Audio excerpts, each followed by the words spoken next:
Eh, stylé tes nouvelles baskets, Lorraine. Et c'est pas de la seconde main, monsieur. Pour un prix défiant toute concurrence. Ah ouais, on n'est pas sur les mêmes règles du commerce international. Toi, t'es prête pour le DS sur l'OMC, on t'arrête plus? Mince, c'est vrai. Qui a suivi le cours? L'Organisation mondiale du commerce, c'est une organisation par son nom qui permet de réguler les échanges commerciaux, histoire de garantir des conditions égales pour tous, pour que personne ne soit lésé. En gros.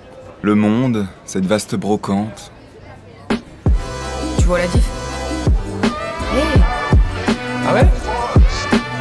Explique du coup. Le monde, un marché avec 164 stands? On va clarifier tout ça. L'Organisation mondiale du commerce a succédé en 1995 au GATT, avec des missions renforcées. Le GATT a été signé en 1947 par un noyau initial de 23 pays signataires. Il servait à faire respecter et à élargir l'accord général sur les tarifs douaniers et le commerce. L'idée de base était la même. Pour le développement et la croissance des pays, il fallait que les achats et les ventes de marchandises soient fluides.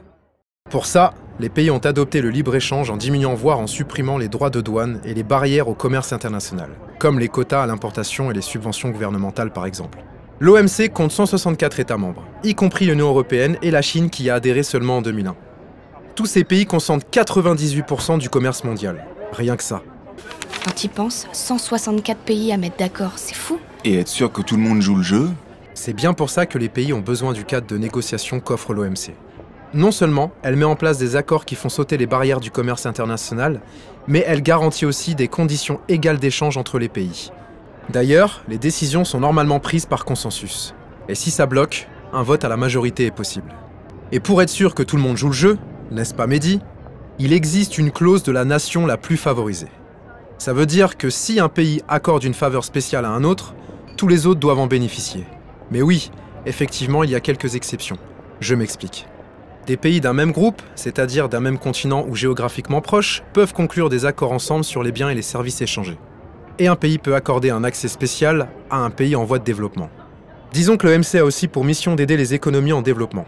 Donc, ces pays n'ont pas l'obligation d'adopter toutes les règles en place pendant leurs premières années d'adhésion. Sachant que tous les pays sont différents. Et ont des différends entre eux aussi. Pas faux. Vous pensez qu'il existe un genre de bureau des plaintes? Tout est prévu les gars. Il y a l'ORD, organe de règlement des différends qui joue un rôle d'arbitre. Ils ont traité plus de 500 désaccords depuis 1995, donc autant vous dire qu'ils ne chôment pas. Au début, ils essayent de régler le différend à l'amiable. Et puis si la médiation ne fonctionne pas, ils font appel à un groupe d'experts indépendants spécialement nommé pour gérer l'affaire. Leur rapport fait office de décision, sauf si quelqu'un le conteste auprès d'un organe d'appel. Au max, ça peut durer 15 mois, et si l'État visé perd, il se plie à la décision du rapport que l'OMC est chargé de faire appliquer.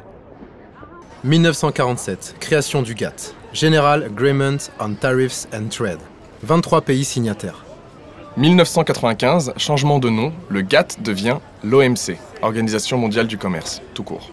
2001, la Chine adhère à l'organisation. 2021, l'OMC comprend 164 pays membres. ORD, organe de règlement des différends, une juridiction qui règle les conflits entre pays membres. 500 différents traités depuis 1995.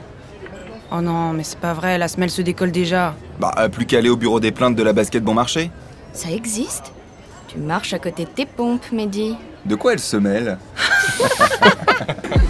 Tu vois la diff? Hé, Ah ouais? Explique du coup.